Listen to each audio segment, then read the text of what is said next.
And the Rogatchover didn't have patience for most of the questions he was asked. When Menachem Zembe asked the Rogatchover his kasha, he immediately spat out an answer. And Menachem Zembe had a kasha based on that. The Rogatchover responded.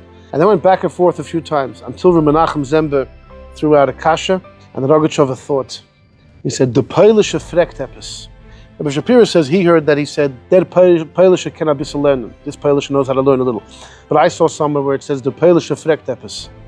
Polish is asking something. That's where it ended. Years later, the Rogatchover was very ill before he passed away. In 1936, he was very ill to the point that he said, "Eibishter," the Rogatchover suffered severe pains in his head. He said, "Eibishter, you want me to suffer, fine, but give me 1 day a week. 1 day a week when I could learn. 1 day a week."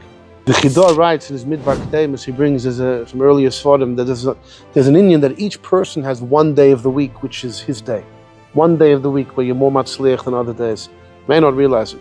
Anyhow, so the Rogatchover said, "Eibishter, 6 days of the week you want me to suffer, but 1 day at least let me think."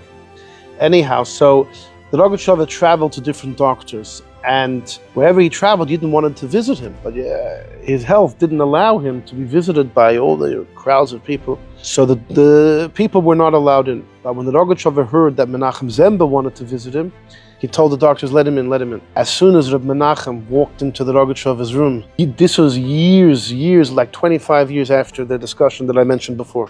As soon as Menachem Zembe walked in, the Rogatchover says, "Benegei, the kasha that you asked," he says, "Here's the answer."